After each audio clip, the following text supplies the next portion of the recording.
you are a core in the Cancer Center. And then finally, Jim Cahoon is the Executive Director of Research Core Facilities for the College of Arts and Sciences. So the cores that are located in the college in chemistry and biology, physics, Jim is responsible for oversight of those. So those are the players, and here's the, it's not too much of an eye chart, but here's what folks are responsible for in each of these teams. I'm not going to go through all of this, but what I will say is OSP cost analysis is really just responsible for the rate reviews. And so you shouldn't go to them for basic day-to-day core operations questions. But if you have any questions about your rates, you can certainly reach out to them. The research core development team, you can see that this is a central campus support system and infrastructure that we haven't had before. And so this is very exciting development for UNC Chapel Hill that we now have Ben and Megan and Michael in place centrally to support the cores on campus. And Ben and Megan and Michael are there to answer questions about any of these things we have listed here. And Ben and Megan also serve as ad hoc members of the Core Facility Advocacy Committee based in the School of Medicine, Office of Research Technologies. So we basically talk every day to support one another. For the Office of Research Technologies, they're in the middle. We've interacted with most all the cores in the School of Medicine, and we take care of basically whatever you need. If you need help with your rates, operating plans, improvement, quality, audits, anything like that, education, we're there to support you. Obviously, we're well positioned to advocate for cores in the School of Medicine, but we have a commitment to all the cores at Chapel Hill.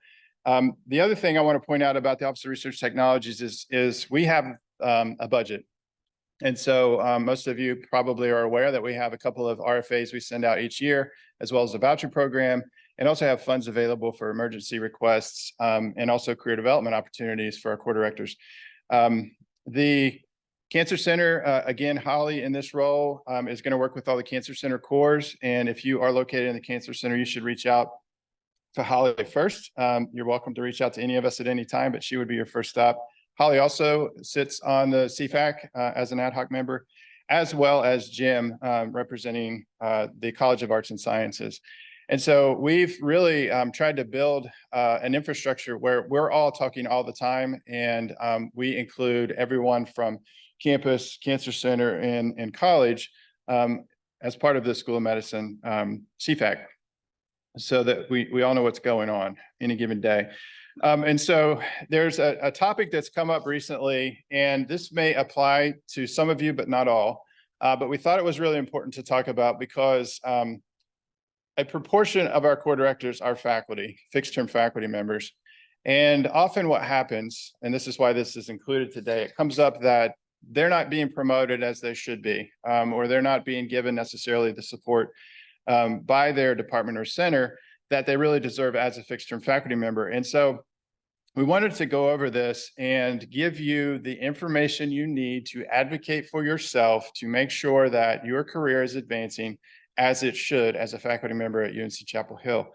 I take care of all of this for the Department of Genetics, and so I'm also the co-chair of the Fixed-Term Faculty Promotions Committee for the School of Medicine right now, so I see all the dossiers come through. And so I just wanted to give you a real quick primer on this so that you would understand, if you are a fixed-term faculty member, what's required for promotion. And so you are eligible for this, just like any other faculty member. The departments are the ones that have to initiate the promotion process. And so you hopefully have a chair that you can speak to, an associate chair of administration, or an HR representative that you can go to and say, hey, I think that I should be considered for promotion. And unfortunately, you may need to do this for yourself. These are the 5 tracks that fixed-term faculty can be promoted on: administration, clinical, community, professional service, education, and research. I think for most core directors, you would be going up for research or administration, but you have to pick one. And so typically what I've seen, most core directors are going up for promotion based on research. The School of Medicine has criteria that are meet the mark. I need to move some of this, sorry. The meet the mark criteria are included in the APT guidelines, and I'm going to show those to you on the next slide. other schools, the college may not have the same meet the mark criteria, but they all have a process and documentation that's required for promotion. Sorry, it's not advancing. All right, so what's required? Your CV, there's a format that the School of Medicine uses, and they are sticklers about it. It has to be exactly the way that they say it should be. And so just be prepared for that. You have to have reference letters from outside of your home department. Just two. Those you're required to have two, no more than four. Don't reach out and ask for 10 letters. You can only submit 4. So just don't waste your energy on that. Evidence of teaching, mentoring, or training. You have to have feedback from your students. This is something that can often be a barrier, but as a core director, you probably train customers all the time. That counts as teaching. And all you need to do is get a letter from them saying, hey, you trained me on how to use this flow cytometer, and you did an awesome job and you're a great teacher. That will suffice for student feedback. You also need a peer evaluation. If you give a lecture or a seminar, you would want to ask another faculty member to sit in on that and be able to write a letter for your dossier. And then you need a chair's letter that recommends this promotion, as well as a checklist to make sure that everything required for the dossier is included. There are only 2 committees that approve fixed-term faculty promotions in the School of Medicine, and that's the Fixed-Term Promotions Committee and the Dean's Advisory Committee. The good thing is that they both meet every single month, so that you don't have to wait on the Board of Trustees quarterly meeting or anything like that. So you can submit a dossier for promotion at any time, and it'll be reviewed in the next 2 to 3 months. The time frame for completing this process, start to finish, it takes about 6 months, and the real challenging part is getting the reference letters. Everybody's busy. You reach out, ask people to write reference letters. They say, yeah, sure. Give them a month. 2 months later, they still haven't sent it to you, and you got to chase it down. But it will take about 6 months to get through start to finish. So depending on your rank, if you're going from assistant to associate or associate to full, the meet the mark criteria in the School of Medicine are basically the same, with one major difference, and that's your reputation. For assistant to associate, you need to have an excellent local reputation as a researcher. For associate to full, you need to have an excellent regional or truly exceptional local reputation. And so if people know you at UNC Chapel Hill, then you have an excellent local reputation. As far as a regional, do you go to meetings in the Triangle? Do you go to conferences in the country somewhere, in another state? That will count. If you can get a letter from someone who knows that you've presented at a meeting, in Baltimore or something like that, and they can speak to the fact that you have a regional reputation. So everything else is the same. One thing that can be challenging is you got to have at least 5 papers. You don't have to necessarily be first or senior author, but you got to have 5 publications.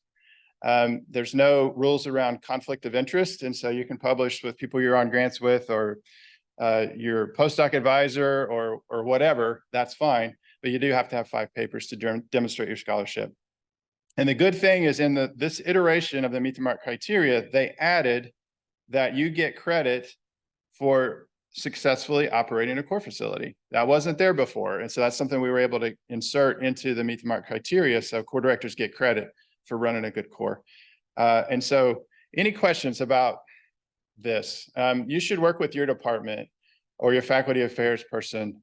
They all are familiar with this and know how to do this.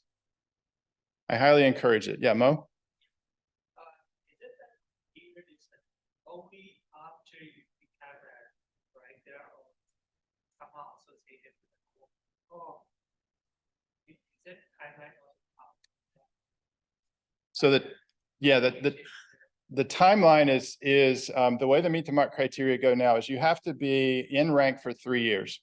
So if you're appointed January 1st this year, you'd have to wait at least till 3 years from now before you could even consider going up for promotion. Okay, so it doesn't have anything to do with when you became a core director. It's when you became a faculty member.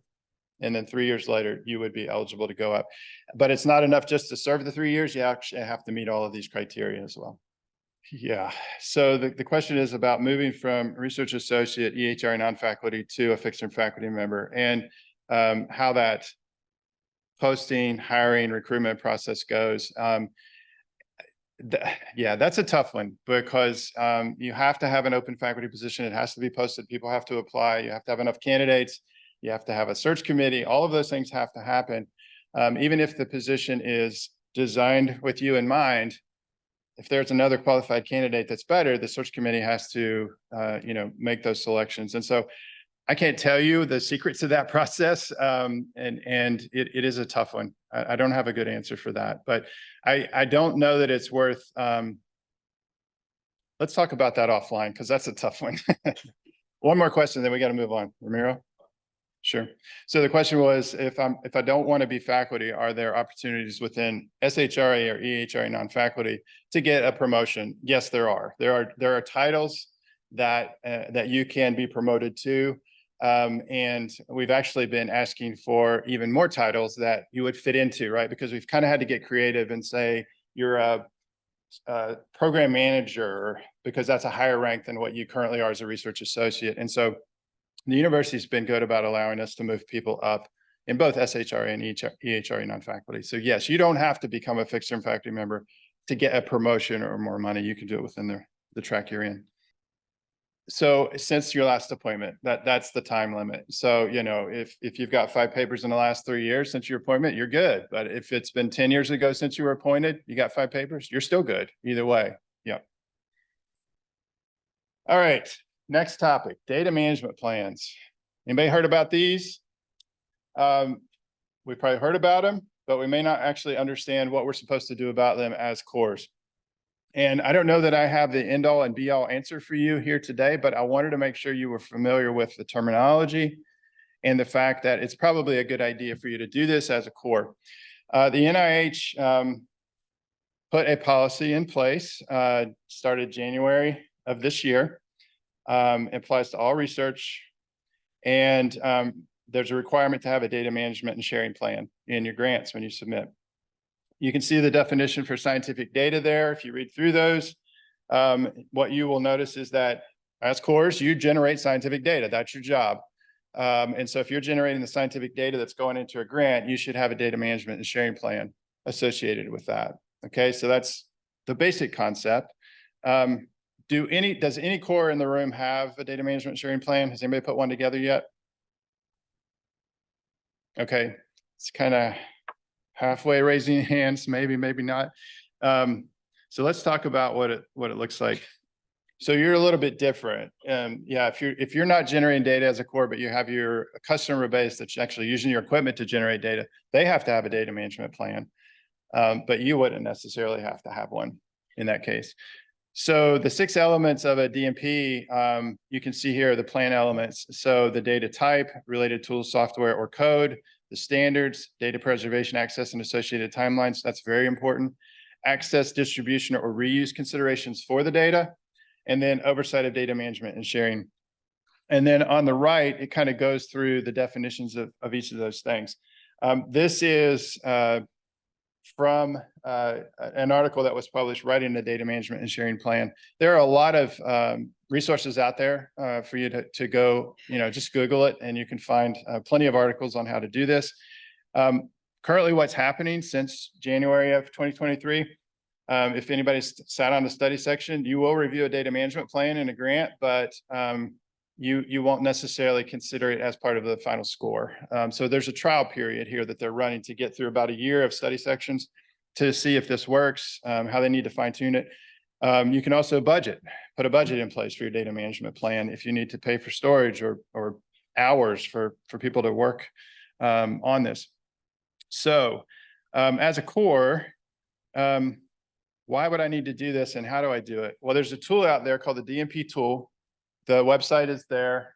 UNC has an account. You can sign in with your SSO and go and use this. As you can see, almost 83,000 users from around the world are using this tool, and it's updated based on feedback from those users. And you can see example plans. This is a very easy tool to go in and just fill in boxes. It asks you questions with prompts, and you fill in the boxes about what kind of data you're generating, how am I going to store it, how long will it be available, all of those kind of things. And so It's not required for cores to do this yet, but we do anticipate that it may be in the future. And so it's probably a good idea to start thinking about this. I also understand that the university is going to put a training in place specifically for cores around what it would look like to do a DMP for the core. So stay tuned for that. Just wanted to get that out there because in the survey we sent you, everybody was like, huh, I don't know what a DMP is. And so we thought it would be good to at least get you familiar with the idea. Question was about the university's data core, and I do not have any specific information about that. Nathan, do you have any? Okay, so Ben offered to provide information if you want to email him for specifics.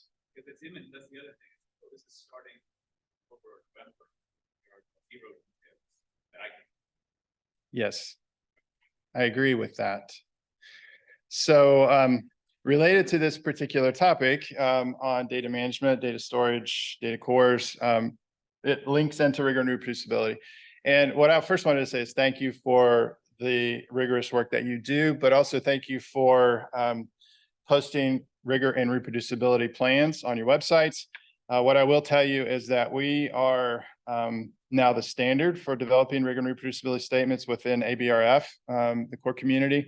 Our template has been posted on their website, and we also published it in a recent manuscript. So the UNC template for rigor and reproducibility is now out there for everyone to use. Proud of that. And I think that's a really good place to be as a university. If you're a new core director, if you're updating your website, if you need to add an R&R statement to your website, you can go right there and get the template. It's a fillable form. You can plug in your details, put it on your website. The key about using an R statement is that it's not enough just to put it on your website. You actually need to follow the principles that are included in it, okay? And so I challenge you to, I think it will help you in your operations in the way that you think about the services that you provide. But overall, thank you for that, because I think we're a leader in this in the country right now. Yeah, so the question was related to how to enforce rigor and reproducibility standards if you're a walk-up core where people are using your equipment. And Ramiro, you and I have had long conversations about this, and we're not going to solve it here today. People are going to do what they want to do. And it's unfortunate many times that they don't take your advice. You're the expert, you're the subject matter expert, and you can share the standards with them. That's a tough one to get to a place where you say, then I'm not going to do your work for you. You know, if you're not going to follow the process and the protocol to be rigorous and reproducible. It's a tough one. And I will tell you that universities around the world struggle with this, the frustrations in core directors, because the postdoc said, my PI said to do it this way, and that's how I'm going to do it. Yeah, no. It's a slippery slope to self-report, you know, your own investigators to the NIH. All right. So I think a lot of you attended MadSci that we hosted in Chapel Hill back in August. Thank you to all who attended, presented, assisted in making this meeting successful. I was very proud of how we showed at that meeting. I think people were impressed, not only by the facility at the Friday Center, but by all of the presentations from UNC investigators and core directors. So the next meeting will be at Rutgers, probably next summer around the same time frame. And just to put a plug in for the National ABRF Conference, which will be in Minneapolis in April. Seems a little early for Minneapolis, but that's the time frame of the meeting. So I encourage you to attend that. You can build in the expenses to attend these meetings into your rates. So if you're going through a rate review anytime soon and you don't have conference attendance in there, please build it in so that you can go or send your staff to one of these meetings. And if you have an idea for a future session at one of the regional MadSci meetings, let us know. We participate in the organizing committee for those. So the next thing we wanted to talk about is planning for instrumentation needs and life cycles. This is a really important concept for a lot of our cores that are instrument heavy. Not all, but a lot are. And so the first thing is knowledge is power. So what's the expected life cycle of your equipment? Are you paying attention to that? Is it already off service contract? Will it need replaced sooner than you might have anticipated due to the amount of usage that it has, or the pace of development? Has it been replaced, you know, by the latest and greatest? Doesn't mean you have to go buy the latest and greatest if that current machine is still working fine, but are you thinking about this? Have you developed a plan for replacement? What we wanted to tell you is that the CFAC emergency funds that we have available should not be your plan for replacing your equipment. Because you should know ahead of time that it's reaching the end of life or it's surpassed that. We had a lot of emergency requests last year for replacing equipment that we're pretty sure you knew was going to age out. There are emergencies, stuff breaks, and we're here for that, but we just don't want that to be your fallback. The amount of funds we have for emergencies is not that great. But the fall and spring RFAs that the CFAC sends out can be an avenue to replace aging instrumentation. We always have, part of that mechanism is instrument funds. Cost shares for grants or with other groups at UNC can be submitted alongside these RFAs. So if you want to apply for an NCBC grant to get a new piece of equipment and you need matching funds, submit all of that through CFAC, and we will consider that. We also wanted to make sure you understood that the upcoming NCBC 2G grant deadline is upon us, October 3rd. We have several applications going in that we've seen so far. We encourage you to apply for this. We've been very successful with the North Carolina Biotechnology Center funding for equipment. But there's also opportunities outside of NCBC, the S10 program at NIH, R24s, the NSF has the MRI program, and the DoD has the DURIP program. Something I'm going to tell you about a little bit later. We're going to have a workshop on how to apply for equipment grants, and we're going to bring in experts that have been successful in getting these grants. The last thing is let us know as soon as you know. Tell your CFAC representative what you anticipate your needs are going to be, and if you plan to use the CFAC funding mechanism so that we can plan for this with the budget that we have. All right. So, as I said, we're going to have an instrumentation grant panel October 12th, 12 to 1:30. Again, lunch will be served. And this will be a roundtable discussion with your peers who have successfully submitted grants, as well as Paul Maddox, who actually sat on a study section for the S10 program at NIH. And so he's seen it from the side of a reviewer and knows what gets funded. And so Ash, Pablo, Josh, Brandy, and Paul will be our subject matter experts for this panel.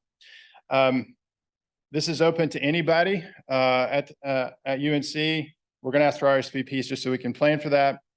And if you're considering submitting or you're just curious about what it might look like for any of these mechanisms, please plan to attend this roundtable on October 12th. Another thing that came up in the surveys is a lot of you are interested in peer mentoring. And this is something that we actually used to do years ago. Probably the latest was maybe 2017, 2018, when we had a peer mentoring group for core directors. And so we want to ramp this back up. We think this is important. There's a need out there. And so we're going to host a small group session on November 13th to just get together and talk about what that would look like. What do you want to get out of a peer mentoring program? So if you'd like to participate in organizing this, being a part of it, and you can reach out to Kara, and her email is there. Our plan would be after this organizing meeting in November that we would start events in the new year. So we really encourage you to be a part of this. You may be called on if you've been here for a while and you've been a core director for a long time to be a mentor to someone that hasn't been in the role for quite as long. So that's something you can plan for as well. We wanted to give you an update on acknowledgement tracking. A lot of your cores have been part of this process. And so we were able to present a poster at the ABRF meeting in Boston outlining how we're doing this at UNC. What I'll tell you, it was very well received. And a lot of core directors from other institutions were coming up and saying, when will this be available and where do I buy it? We're not at that stage yet, but we think that we might have something here that is going to be very effective to make sure that you are getting you can track down all of the papers that have been published that have utilized your core, as well as all the dissertations that our students have published that utilize cores. So we did the global week. Kara did all the work, I will tell you that, on a manual process for searching PubMed, Google Scholar, and some other databases to build a profile for your core. And so that pilot worked really well. And now we're working with Abacus Evaluation, which is a core on campus, to automate this, to set this up so that you can go in, pull up your core, punch a button, and it will bring up all of the acknowledgements that your core has received. And so we're in the process of doing that now. If you would like to and haven't yet had acknowledgement tracking done for your core, feel free to reach out to Kara. We just wanted to show you kind of the success we've had. So this is 64 core facilities worth of acknowledgement tracking. And so we had a PubMed search using your core name as an RSS feed. And that's the light blue bar, the simple search strategy. And you can see that each year we get 75 to 100 papers. We knew it was more than that. We didn't know that it was this much more than that. And so when we did the comprehensive search strategy using your core's names, current and past, core directors, current and past, equipment in your core, any iterations of your core name, that search strategy actually increased the number of acknowledgements we were able to get by 11-fold. And so, you know, we're in the thousands each year, which is what we thought we would be versus in the hundreds. And so this is working really well. And it's a very important metric, not only for you as a core director, but for the university to show this is the return on investment for these cores. We are making an enormous impact. And Ben's going to talk a little bit more about this in a moment. And then something else that this was, yeah.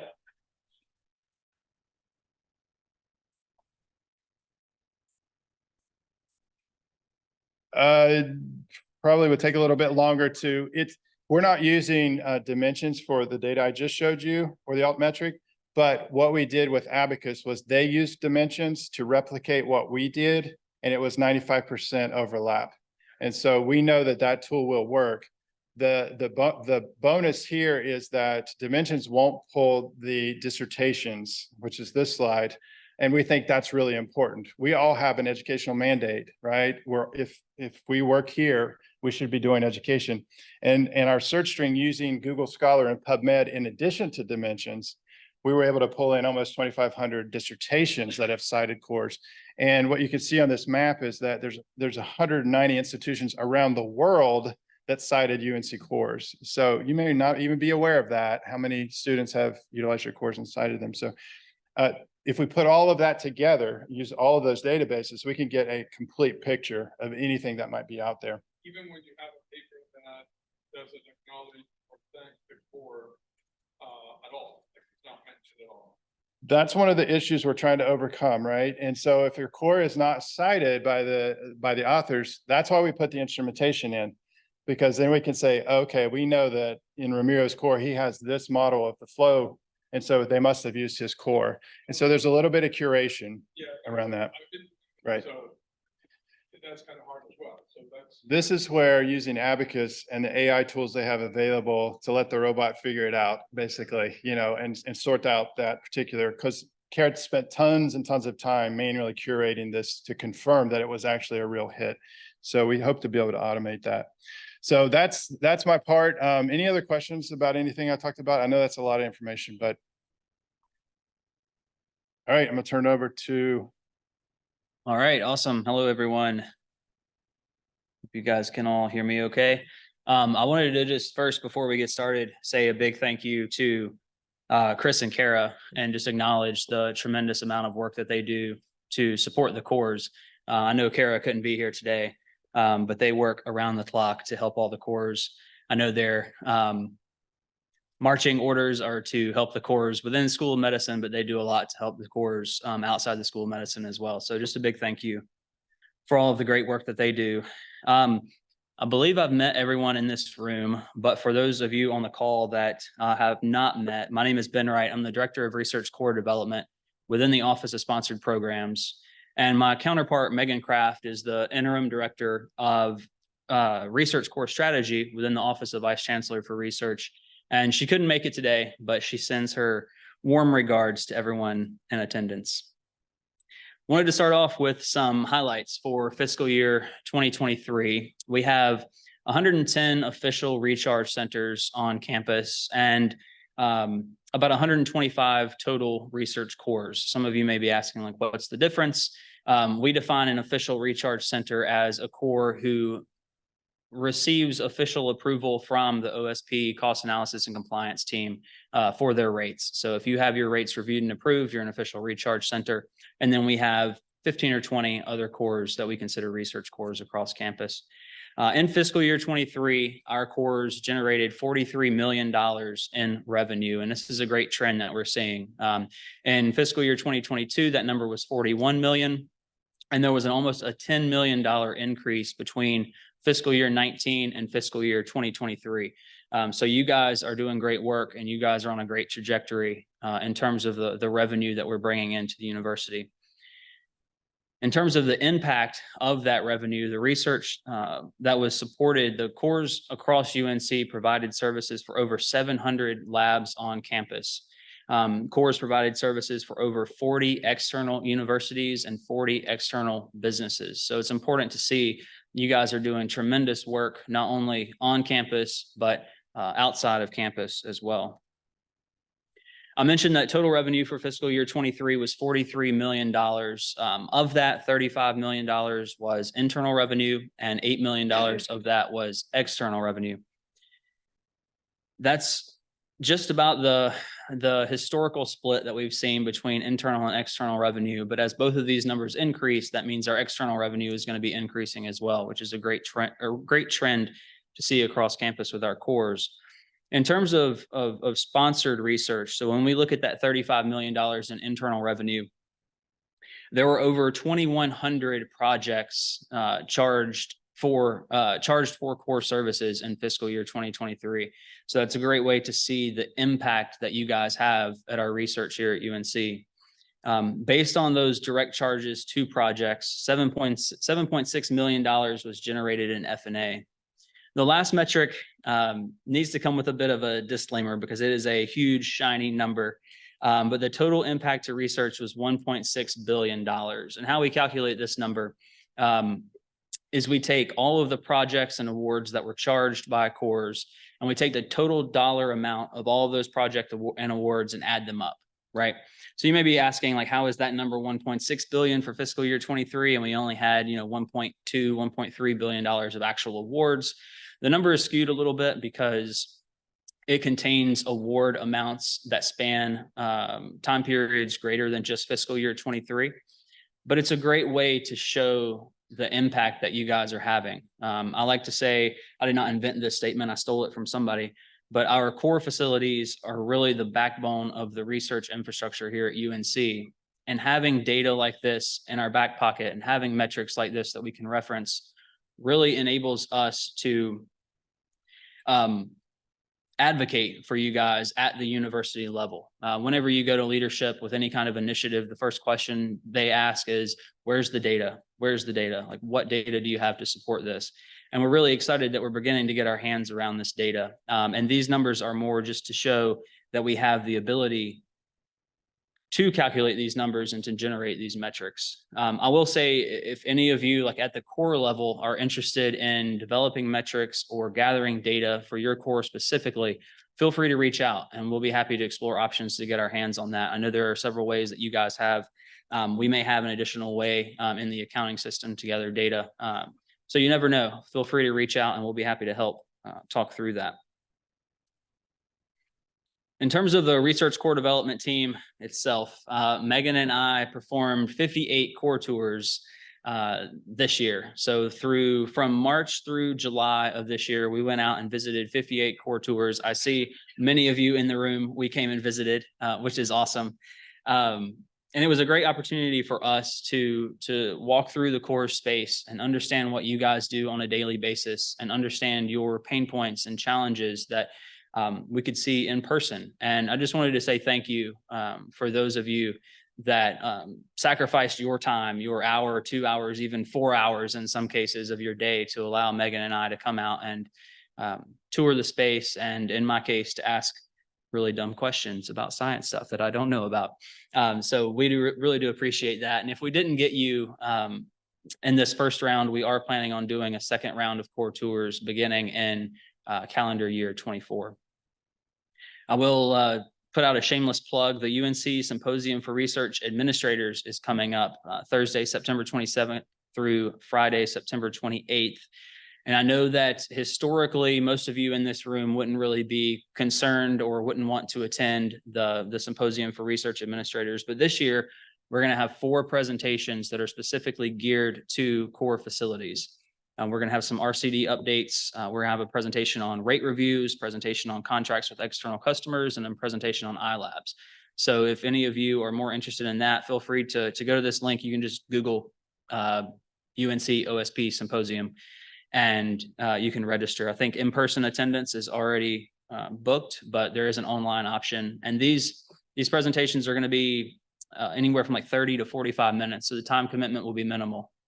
So please check those out. All right, I was just going to put this up on the slide and see if anybody walked out, but everybody's still here, so that's good. Everybody's favorite topic to talk about is rate reviews. Would like to reiterate that the only group on campus that can officially review and approve rates for cores is the OSP cost analysis and compliance team. I just want to throw that out there. Chris and Kara, Megan, and I are more than happy to help cores walk through the rate review process. Feel free to just reach out to us and we will be happy to help navigate that process. We'll help you fill out the RDW and the operating plan. We'll help field questions from the cost analysis and compliance team. Feel free to reach out to any of us and we'll coordinate that internally to see who you'll kind of be assigned to. But that's something that we've been doing for cores for a while now. Chris and Kara certainly have been doing it for many years.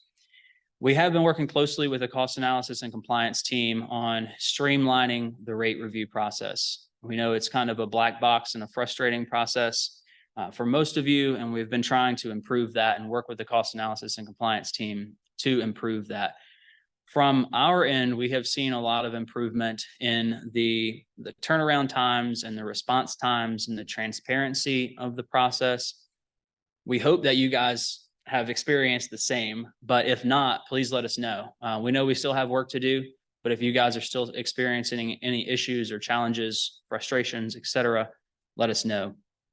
We do use the cost analysis and compliance team uses Smartsheet to track rate reviews, keep track of all the statuses of the rate reviews. So we have some metrics around rate reviews now that we did not have in the past. For example, the cost analysis and compliance team has completed 63 rate reviews since October of 2022. So that's great. They became current. They're up to date. They work through the backlog and response times should continue to improve moving forward. The median time to complete a rate review is 92 days. We get asked all the time, how long does it take to complete a rate review? How long should we expect to have to wait to complete a rate review? And your answer is about 90 days. That obviously depends on how quickly the department or you guys can answer questions and get documentation back to the cost analysis and compliance team, but expect that process to last about 90 days. I'll mention this several times, but we have financial reports that we released and the rate review status is available for you guys publicly for the first time on those financial reports. So if you want to check the status of your rate review, you can go to the financial reports and get up to the minute information on your rate review. Also, the RCD webpage contains the templates for the RDW and operating plan, as well as many FAQs and guidance documents. So we encourage you guys to check that out as well. Financial reporting. So we rolled out financial reporting tools for cores via Tableau in July of this year. We gave access to over 100 cores. We gave access to over 300 users across campus. And so far, the response has been very positive. I hope everybody in this room and on the call has had the opportunity to check those out. There are some limitations, which I'll get to in just a minute. But if you've had the opportunity to check it out, you're working in there, and you have any questions or you have access issues, either you need access or someone on your team needs access, or if you have questions in general, feel free to reach out to rcd@unc.edu. That's the inbox that we're going to use to support the financial reports. Obviously, feel free to reach out to me directly as well. Also on the webpage, there is a guidance document that has a lot of information about the financial reports. There's a training presentation that was recorded, and the link to the financial reports are also out there on our website. The rate review status is available in the financial reports. I think I say that 3 or 4 times in this presentation, so you're going to get tired of hearing me say that. This is just a quick screenshot of the Core's financials totals page. This is kind of your one-stop shop. There are 5 total dashboards in the financial reports. This is kind of your primary dashboard. I would like to point out that the information reported here is solely and exclusively based on transactions that are charged to your Core's unique 1.9 source code. So only things that are charged to your Core's 1.9 source code will show up here. So if you have projections or encumbrances or any subsidies or investments from the department that are recorded to other chart field strings, they will not show up here. We're working on those things, but phase 1 of the financial reports is only going to show whatever is charged to your source's your Core's unique source code. Again, number 3, third time, the rate review information is at the bottom of this dashboard, so you can go check that out. We tried to make the financial reports as accessible as possible, and we really geared them towards folks without an accounting background. So you'll see charts and general numbers and things like that. But you do have the capability in the financial reports to dig into the data that's represented. You can get all the way down to the transactional line by line data there. So if you see expenses spiked in April of 2022, you can dig into that number and get the actual line by line transactional data that represents that. As Chris says, knowledge is power, and we want to give you guys all the access that's possible, all the visibility into your financial data, so that you guys at the core level can really keep your finger on the financial health and financial pulse of your core. There's also a core comparison page. This is for folks that have access to more than one cores, which is probably not most of you in this room, but this simply allows folks to view back to back to back information for specific cores. Let's move on to iLab. Yeah, so the question was, do we currently charge for any of these initiatives? And moving forward, are we going to be able to provide some kind of administrative support to the cores from an accounting perspective or some type of operational oversight? I want to steer away from the oversight term. We are not even going to touch that with a 10-foot pole, and we're not prepared to go anywhere near that. What I will say is we are here to support from an administrative perspective and provide support from a central office level. We do not currently charge for anything. When we look at our long-term strategic plan, those type of things are definitely in our view, in our field of vision, but they're going to take some time to ramp up, and we're only going to do things like that with the input of the cores themselves. So we're only going to do that in collaboration with the cores, and it's going to require a lot of planning and a lot of work on our side and the core side as well, before we get to the model or any kind of model that you recognize or that you mentioned. So I appreciate the input and the ideas. It's definitely something long-term that we're going to think about. But other than that, I can't speak very specifically about it today. All right, iLab. I'm going to try my best to say iLab and not iLabs, but I might slip up. They are obviously the same thing. In December of 2022, administrative responsibility for iLab transitioned from the School of Medicine to the Office of Sponsored Programs. And with that, management of the core support inbox also transitioned to OSP. So many of you that utilize iLabs are familiar with the core support inbox. It's still here. Feel free to send emails our way. I would like to highlight Michael Akridge, who is in attendance, sitting studiously in the very back of the room, I may add. We were lucky enough to hire him in April of this year as a financial analyst, and he manages the core support inbox. So for those of you that have emailed back and forth with core support, you've probably been talking to Michael. He does a great job. We're very lucky to have him on the team. And he is our resident iLabs expert. So if any of you guys have questions, feel free to shoot an email to that address. In calendar year, by the end of calendar year 2023, we will have onboarded 7 cores this year onto iLabs. And it's just a note that we are not forcing iLabs upon anyone. We're not trying to push anyone toward iLabs. but we do feel that there are a lot of advantages to using the system. So if anybody is interested in joining iLab or utilizing iLab, feel free to reach out. We're happy to give you more information. We have a recorded demo that we can provide, and we will do so without pressuring you at all. I was not paid for this message. We are working on a couple iLab improvements, one of which Michael is currently working on, a lot of training and guidance documentation that we are going to release on our website. We're going to do short 3 to 5 minute videos on how to run a billing event, or how to change a chart field string, or how to grant access to someone, how to create a report to get data out of iLab about your core. We hope that we're going to have a whole suite of training information and documentation out there on our website by the end of the calendar year. So stay tuned for that. iLab also let us know what you guys need. If there's anything that you're struggling with, any challenges in iLab that you are encountering, please feel free to reach out. We'll help you directly, and we can also create some type of training and disseminate that to campus as well. There is a subsidy function within iLab that historically has not been utilized by UNC. So I'm not going to go into too much detail, but if you at the core level, or your business manager or accounting staff, are having issues or facing challenges with subsidies and investments into the core made on a non-core chart field string, if you're having issues tracking that, right now, most cores and most departments do have a pretty manual process. iLabs has a way to automate that, which we think is very, very positive and very helpful for the cores. So if you are experiencing those challenges, feel free to reach out, and we'll be happy to explore the subsidy function with you guys more as well. Also, with the collaborating cores function, this is something that has existed in iLab historically. We have access to it, but nobody uses it.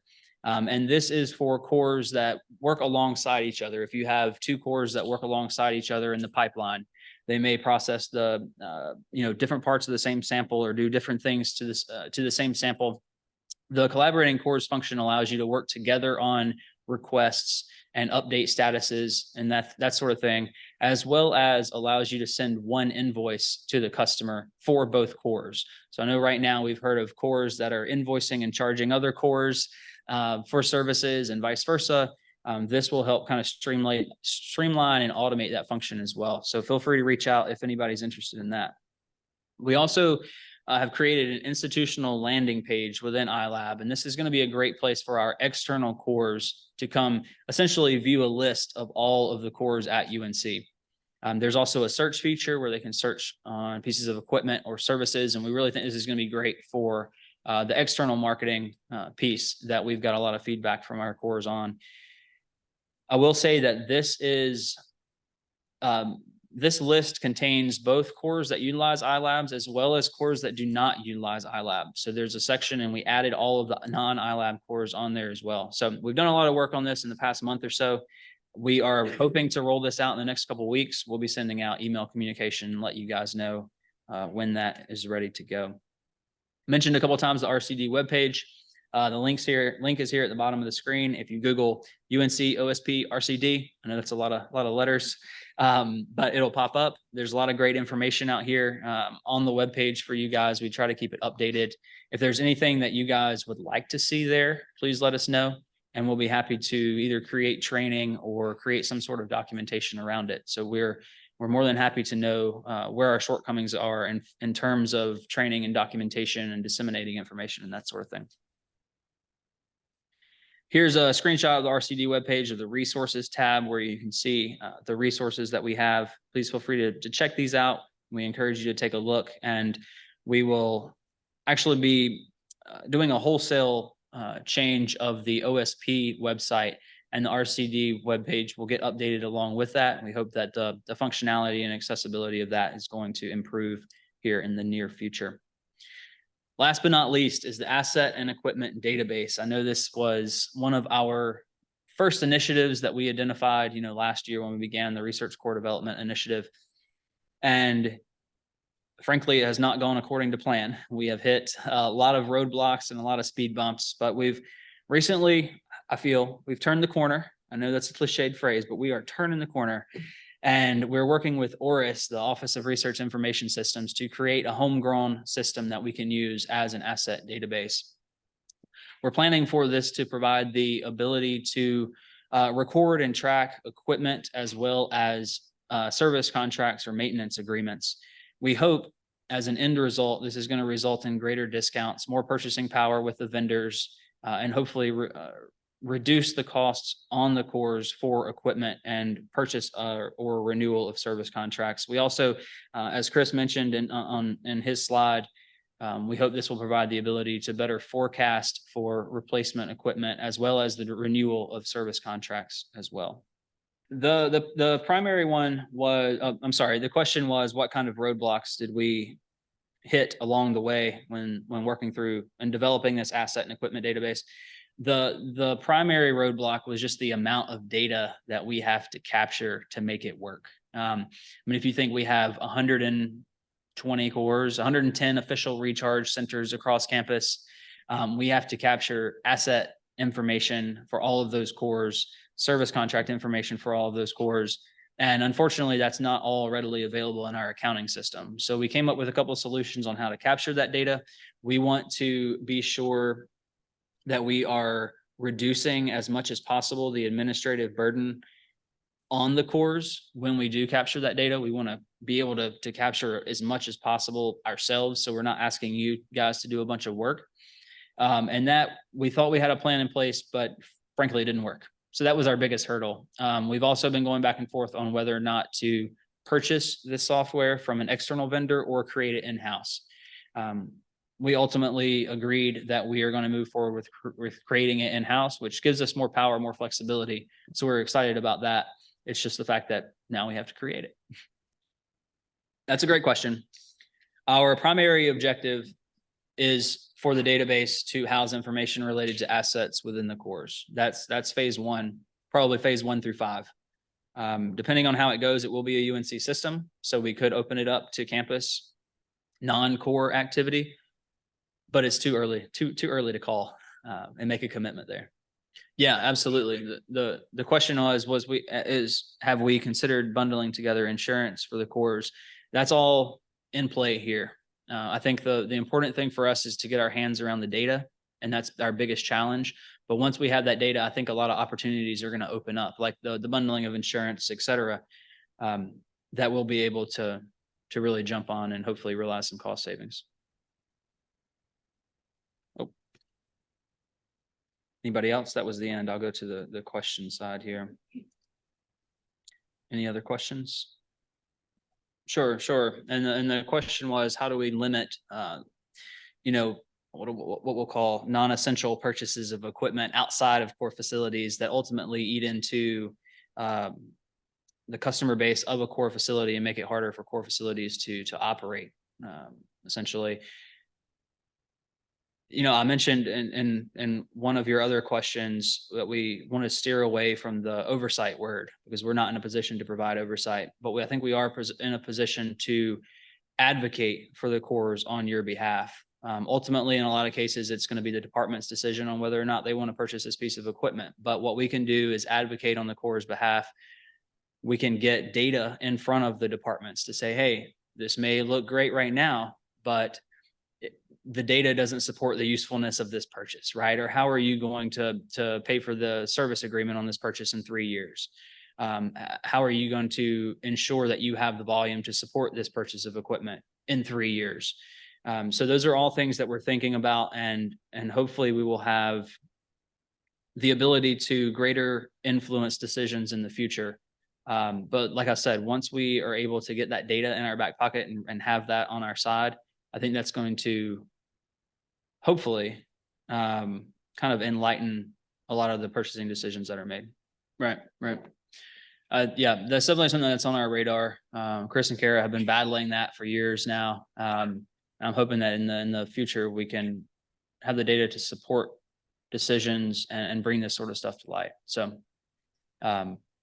anybody else have any questions? Ramiro, you mentioned charging. We're gonna start charging you for questions, I think, at this point, right? It's an allowable cost. Heard, acknowledged, and it's on our radar. But thanks for your input on that. All right, we'll put it on your tab. All right, anybody else have any questions? I'm gonna turn it over to Nathan Bluen, who is the Director of the Office of Research Development. Hope I got that right. Is there a way to synchronize the databases between the three entities? There is OSP, there is your, and there is the Chris Gregory's entity. And there is similar data that is required for all of them.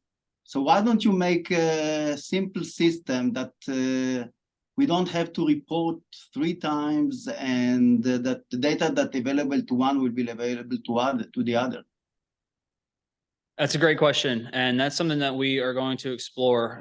We recognize there's no use to have to input data into 3 systems and be redundant. We are looking at how we can interface with Connect Carolina to gather as much information as possible out of Connect Carolina. We're also looking at the interface between the asset database and Connect Carolina. So if you add information in one of those systems, it talks back and forth. The systems talk back and forth to make sure that everything is up to date and remove that redundancy when it comes to having to input information.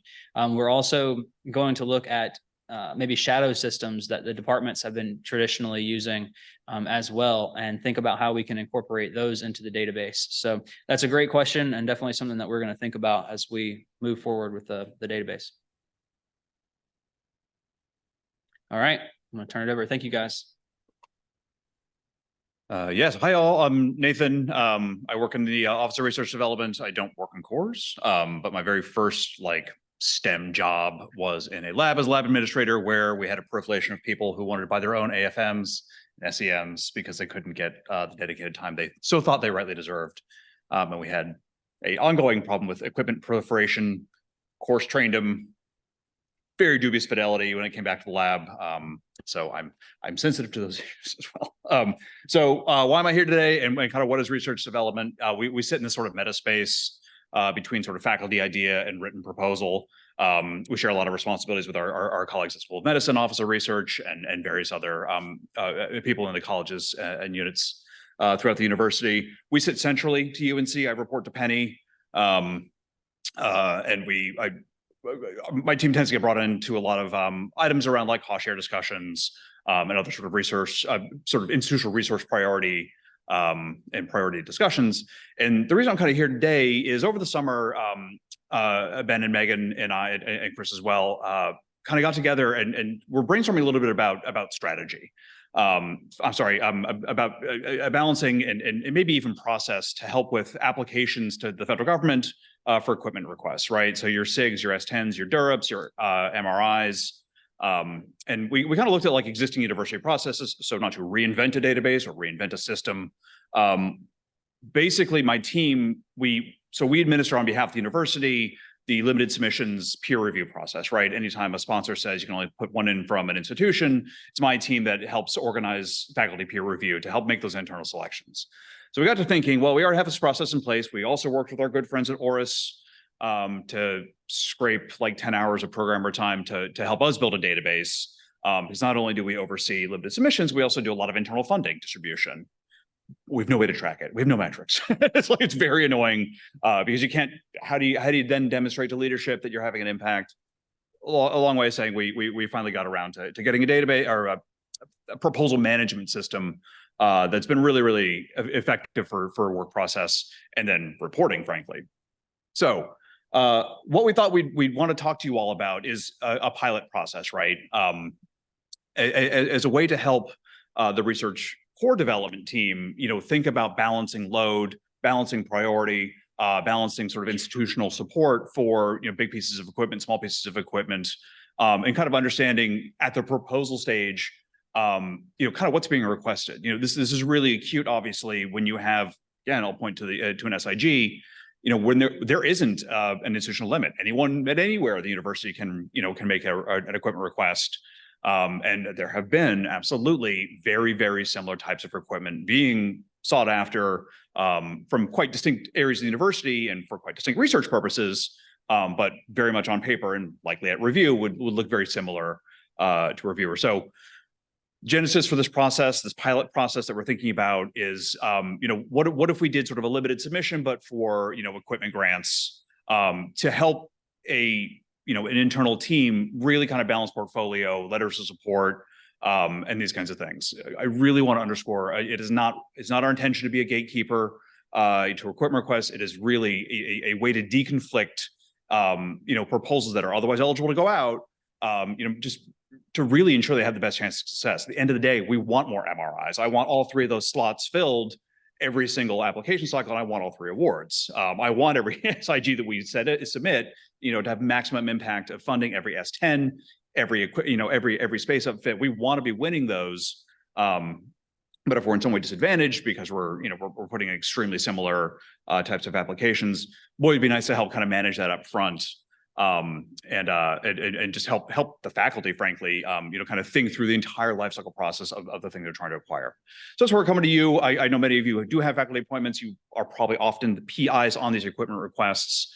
Again, this is not intended to be an additional burden. It is additional process, certainly, but it's going to be process in sync and in line with things you'd be doing anyway as part of your proposal preparation, right? So our thinking, right? Long cycle internal competitions for NSF, NIH, DoD. We're kind of already doing this with the NSF MRIs. They've dropped the cost share requirement, which we're all thrilled about. That has kind of opened up the floodgates for a lot of bigger, more inventive kind of equipment requests. It's very hard to prioritize at a central institution level. Where should we think about allocation, especially if there are like upfit needs, because those are outside of sort of federal budget that need to come from somewhere at the university. So I'm sorry, I do say peer review here. It's really a typo. It's not meant to be a peer review, but we are thinking about like, what would the process look like, right? Send us a request that you're probably already developing anyway as part of your project summary for NSF or your specific aims for NIH. Talk to things like what do you think your purchase and acquisition timelines are going to be? What's installation going to look like? Do you need a rig? Do you need a flatbed? Is there a cost share alignment that needs to happen with unit central and OVCR? Are there pieces of equipment that are in dire need that need replacement now, and we should prioritize a request, like those kinds of things. So we have a system, like I mentioned, it's called LAMSES because the lamb grows into the ram. Thank you. Cheers. Is this on? Okay. So I've already created one. This should be live now, actually. But I need to give it to my teammate Rachel to make sure I've got everything correctly, because as director, I don't actually do any work, right? I just tell people to do the work for me. So I actually try to do this one. So I'm sure it's hopelessly broken. But that's the opportunity. What we're thinking here, just to point out, right? So SIGs are due early June. We thought having sort of a March deadline. That's just welcoming feedback here.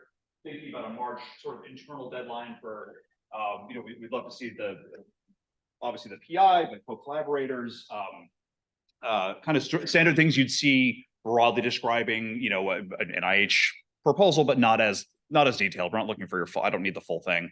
But we do need to see, kind of the internal checkpoints, process logic gates that we would normally have to address, as part of an internal discussion.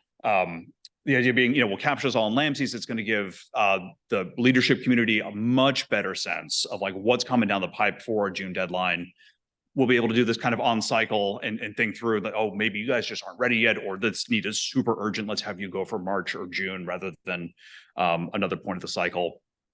And our thought is we'll pilot for the SIG. We can even probably, given enough time, I'm sure we can pilot for some of the other equipment deadlines coming up, but we want this to be community informed and not sort of announce process without your all's input and impact. Our planning for sort of intake of external opportunities, right?